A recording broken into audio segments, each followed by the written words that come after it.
This is a Spirit-filled New Living Translation study Bible, and I'm going to just break this down quickly, kind of go through it, show y'all what the review is that I have around this. And honestly, I enjoy this. I've been studying out of the Spirit-filled Bible for quite some time, so I just enjoy it out of everything else, and I'll tell you guys why. So here's the box that it comes in. Like it, very sleek. I like the hard box because it just protects it. Let's open this up, and here it is. Woo! Smells like a new Bible. I'm excited. So let me just break this down and just share, especially when I'm studying. But first off, I just want to give this disclaimer.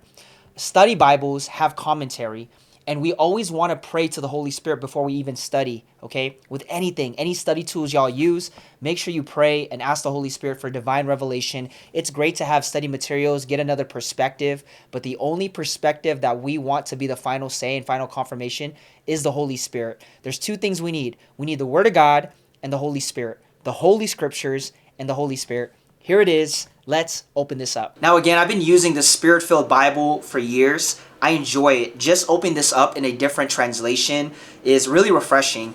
And if you guys saw my original video on this, again, it's one of my favorite study Bibles.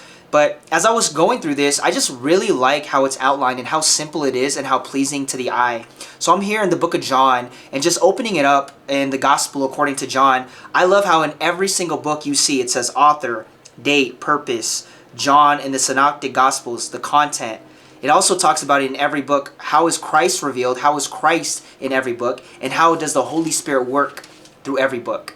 And then you see how you can actually do a personal application. How can you apply this to your life? And what I really like about this is just the chapter outline. It says right here, the outline of John. So it really opens it up, shares what chapters are according to what topic. And it's so simple to just break this down, especially if you're going to be doing a deep study. And as you're going through the word, you're going to see a few things. The word wealth is one of them. So you'll see word wealth. And what word wealth is we want to be able to break this down in Greek, which is the New Testament, Hebrews, the Old Testament. We honestly need to know the Greek word. Why? Because there is way more words in Greek than English. So in English, they're always looking for the closest word to the Greek. So it's so cool just to see the word wealth and the Greek breakdowns as you're going through this. Also, another thing that I've noticed was the kingdom dynamics. So you'll see and notice it says kingdom dynamics, and then it gives commentary around it. So I'm here in John chapter 3, and it talks about this kingdom dynamics in verse 1 to 5, the message of the kingdom, the new birth. Upon repentance, a new era of life opens to the believers in Jesus Christ. Jesus used the figure of the new birth to dramatically indicate three things. And then it gives three practical teachings and keys around that, which is so great. It has Bible references as well. So you're going to see a lot of these, the kingdom dynamics. But what I also like about this, and I'm sure this is in a lot of other study Bibles, is at the bottom, there's commentary on specific verses from every page. So you see the commentary at the bottom. Remember, and I'll say this and repeat this over and over again, commentary is a great perspective, but final say is, and final confirmation is the Holy Spirit's perspective on what we gain when we're reading the actual scriptures, the written word of God. So I like this because of the bottom commentary. You see the word wealth, the kingdom dynamics. As you're going through, you're going to see a lot of this all throughout this study. Another thing you're going to notice is the maps. Now, they're not as colored, but it's still nice.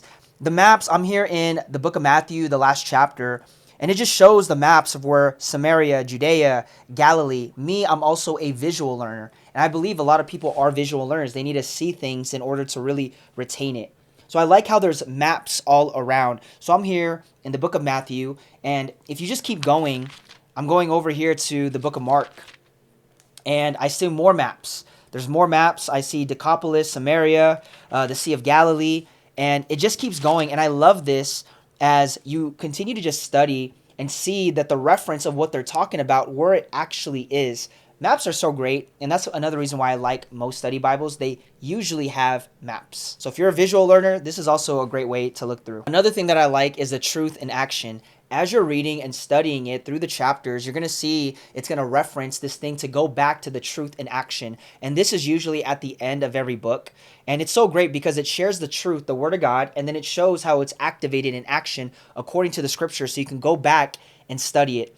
Remember, show me your faith without your works. I'm going to show you my faith by my works. Faith is an action word. It is activated through his truth, and that's what allows our faith to birth. So as I'm reading through this, I see truth on one side and then the action acknowledging the actual text in scripture, which is so amazing. This is just another way to actually see the word of God come alive and to actually get into a place where you can organize this and really see it play a part in your mind. Again, I might be a little biased, but really, this is one of those study Bibles that I really enjoy. Again, I've been using mine for almost 5 years now, and I just want to show the New Living Translation. I like this translation when it comes to reading the book of Proverbs. I personally study either the New King James and the King James, go back and look at the Greek and Hebrews of those words, and then just to get another perspective, I like the NLT.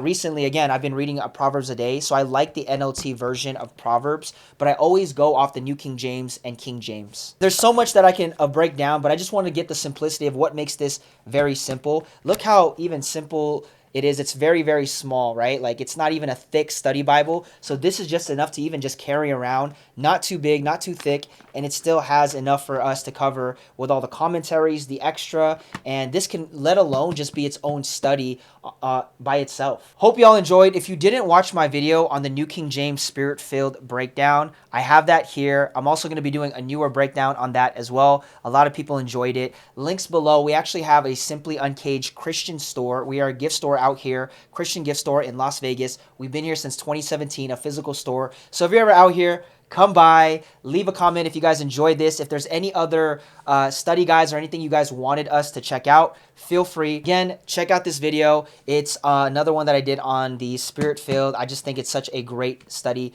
Bible. God bless y'all, and I hope to see you guys. If you guys ever come to Vegas, come check out our store. Love you so much. Be blessed. In Jesus' name, bye-bye.